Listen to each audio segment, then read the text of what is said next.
안녕하세요. 리치노마드입니다. 최근 외국 납부세 환급 제도가 없어지면서 그 해외 배당 ETF의 인기가 조금 사그라들었는데요. 그 대안으로 국내 배당 ETF에 대한 투자자들의 관심이 늘어나고 있습니다.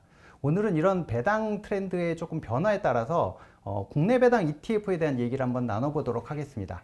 하나자산운용 ETF 사업본부의 금정섭 본부장님 모셨습니다. 본부장님 안녕하세요. 네, 안녕하세요. 배당주 투자하면 제일 먼저 미국 배당주를 떠올리게 되는데요. 하나자산운용은 플러스 고배당주, 즉 한국 배당주가 대표 상품입니다. 국내 지수가 장기적으로는 미국 주식 대비해서 성과가 좀 낮은데요. 한국 배당주는 장기 성과가 어떤가요? 네, 일단 국내 투자자들이 미국 배당주 엄청 좋아하죠. 네, 네. 엄청 좋아하고 국장을 사실은 좀 싫어하고 이제 보이콧하는 면이 좀 있는데 제가 한번 코스피 200, 코스피 200이 섹터가 11개로 되어 있거든요. IT, 헬스케어 이렇게 11개가 되어 있는데 최근 10년 성과를 한번 좀 봤어요.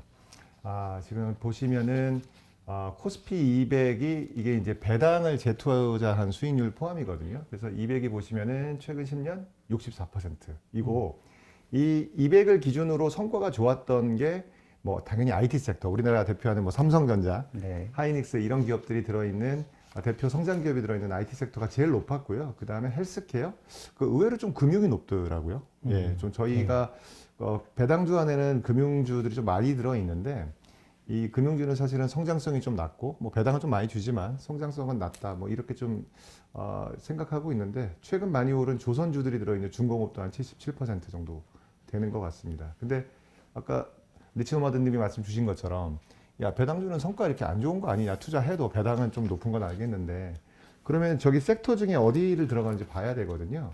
보시면 이게 200 섹터가 코스피 200 섹터는 이제 KRX에서 발표하잖아요. 네. 저 코스피 고배당 50은 KRX에서 발표하는 코스피에 있는 배당을 많이 주는 50 종목 지수거든요. 이게 제일 높아요 지금. 그러네요. 네, 10년 동안 지금 뭐 배당 수익률이 높아서 재투자가 좀 돼서 그런 것도 있겠지만 기본적으로 생각보다 IT 섹터보다 더 받아? 이게 조금 생각하지 못하신 부분인데 배당주가 특히 몇 년 동안 최근 몇 년 동안 많이 재평가 받고 있거든요. 그래서 미국 배당주만 좋은 건 아니고 국내 배당주도 좀 보시면 좋을 것 같아요. 예, 네. 일단 그런 부분이 하나 있고요. 두 번째는 저희 상품이거든요. 그러니까 플러스 고배당주가 우리나라 국내 배당주 중에서 사실 주요 종목 중에 하나로 이제 꼽힐 수 있는 상품인데요. 배당을 한번 빼봤습니다. 배당을 네. 한번 빼봤어요. 배당 수익을 제외했을 때 수익률이 얼마냐 보시면 저희가 배당을 연에 한 5에서 6% 정도 주거든요. 네. 그런데 상장 이후에 배당을 빼고 원금이 얼마 늘어났나, 주가 상승이 얼마 됐나 봤더니 상장 이후 38.7%, 동기간이 대략 한 12년 6개월 정도 됐거든요. 제가 좀 네네네. 오래됐습니다. 네.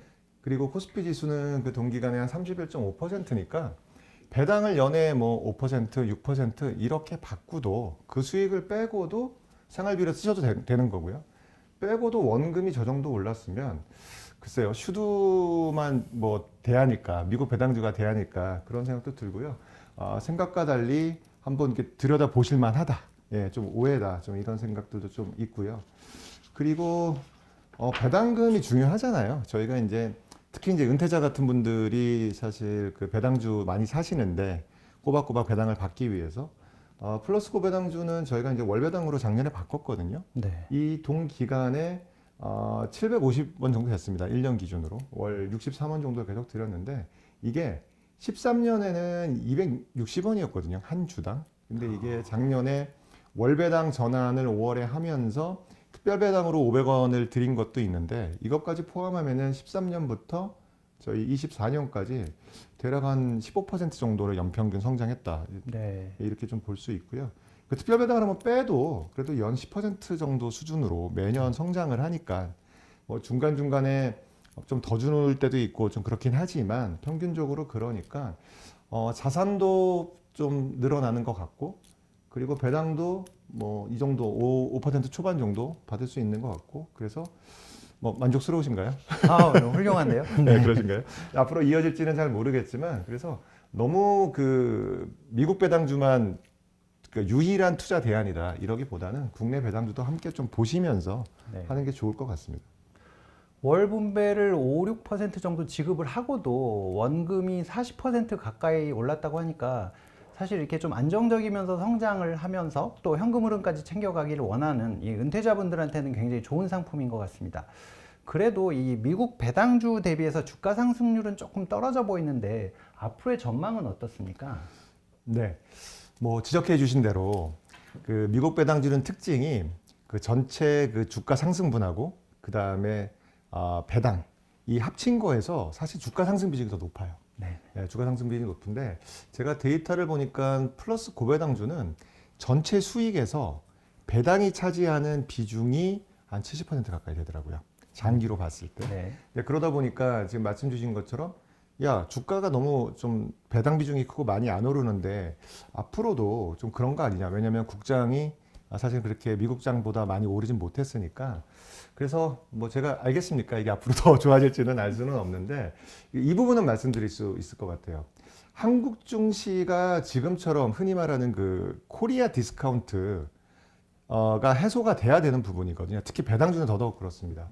예, 코리아 디스카운트는 일단 외국인 입장에서는 두 가지 정도 말씀드리거든요. 일단은 ROE가 너무 낮다.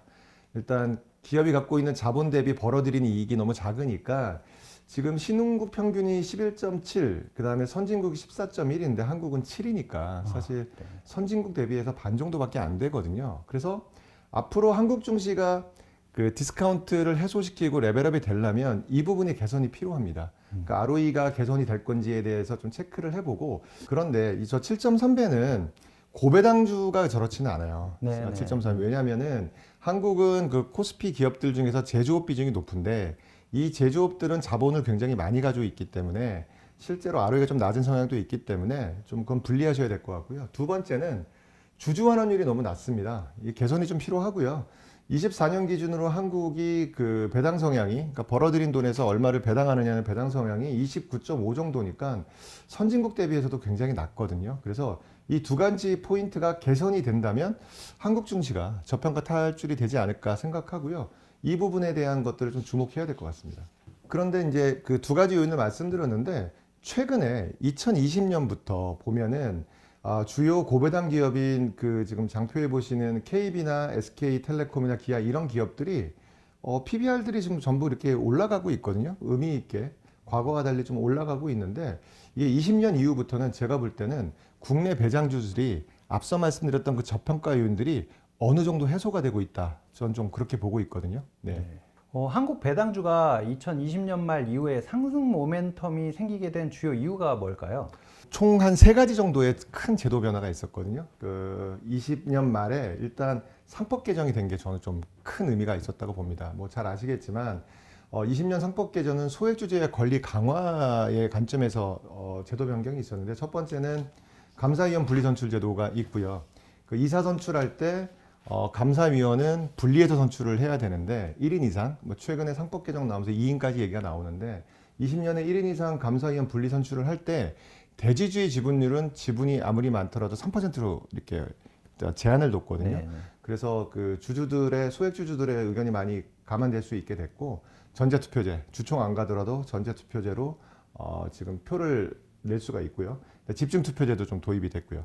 마지막으로 소수주주권 행사 요건도 완화가 돼서 뭐 자세한 내용들을 좀 체크해 보시면 아시겠지만 이 제도를 통해서 소액주주 권리가 굉장히 강화되는 방향으로 갔고요. 두 번째는 이 상법 개정이 되면서 배당 선진화 제도가 도입이 됐습니다.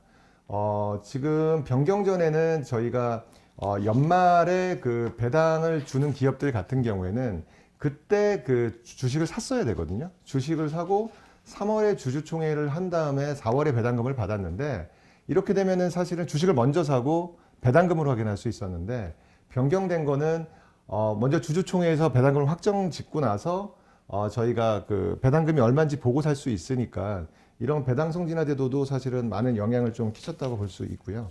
그리고 마지막으로는 뭐 최근에는 조금 말이 들어가긴 하지만 결국에는 밸류 프로그램이 저는 영향을 미쳤다고 봅니다.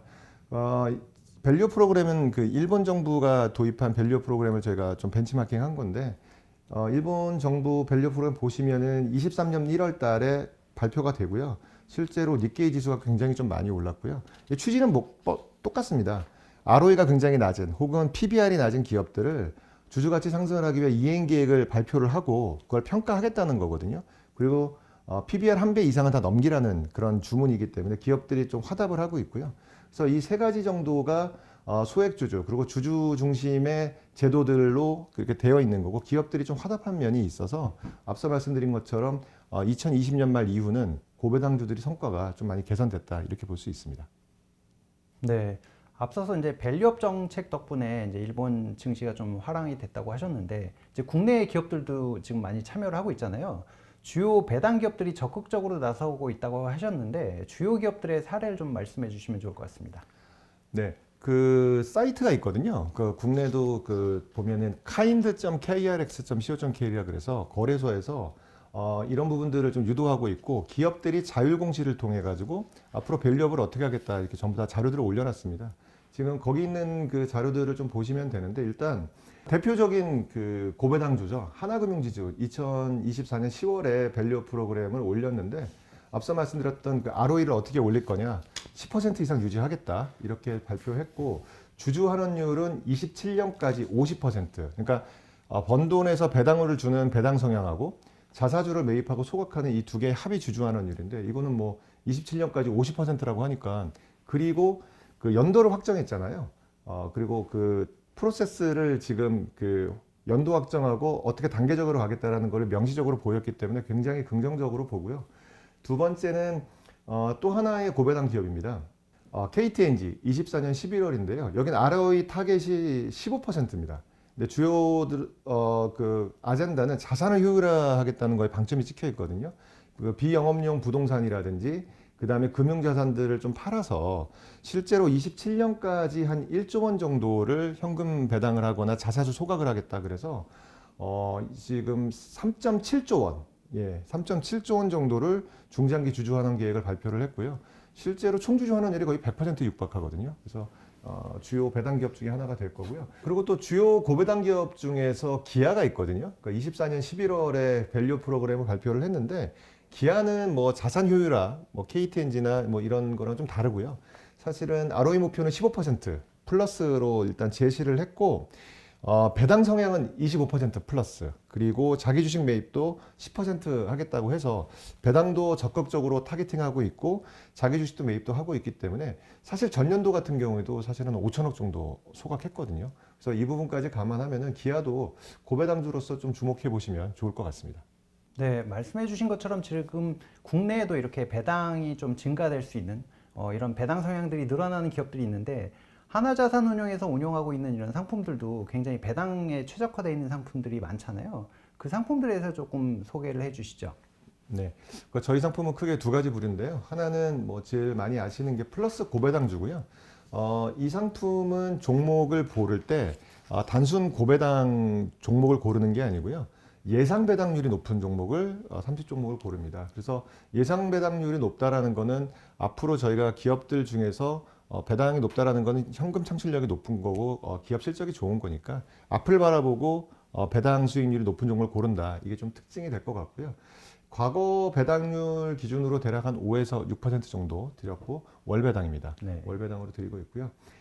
이 종목도 투자를 하시는데 사실 좀 더 안전한 종목을 좀 원하시는 고객들한테는 채권을 좀 섞어드려요. 그래서 이름이 플러스 고배당주 채권 혼합이고요. 채권 60% 그리고 고배당주 40% 해서 배당 수익률은 대략 4에서 4.5% 정도 되는 상품이 일단 고배당주 관련된 첫 번째 상품 라인업이고요. 이 두 가지 상품을 성향에 따라서 골라서 투자하시면 될 것 같습니다. 네, 그리고 이 플러스 고배당주를 베이스로 하면서 투자하는 커버드콜 상품이 있는데요. 또 최근에 한 종이 더 추가로 출시됐습니다. 이 상품들은 또 어떻게 다른가요? 원래 저희가 작년에 상장한 거는 고배당주로 베이스로 해서 코스피 200 옵션을 매도해서 연에 한 분배 한도를 18% 정도 했던 플러스 고배당주 위클리 커버드 콜이라는 상품이 있었어요. 근데 이 상품은 고배당주를 사고요. 콜옵션을 매도를 할 때 일단 100% 매도를 합니다. 그래서 100% 매도를 해서 들어오는 현금 중에 뭐 좀 왔다 갔다 하긴 하는데 대략 한 절반 정도를 저희가 월분배 해드렸어요. 그리고 나머지 절반 정도는 재투자를 했었거든요. 그래서 연분배 한도는 약 18% 정도였는데 절반 정도는 배분하고 절반 정도는 재투자하다 보니까 주가가 하락할 때 약간 좀 방어가 다른 상품 대비 되는 부분들이 있었고요. 똑같이 월말로 배당을 했었는데 네, 플러스 고배당주 위클리 고정 커버드 콜은 옵션 비중이 30%입니다. 그래서 저희가 그 퇴직연금에 투자가 가능하고요. 연 분배 한도는 약 15% 정도 되기 때문에 한 70% 정도는 고배당주가 오를 때 시장 참여하는 거를 기대할 수 있을 것 같고요.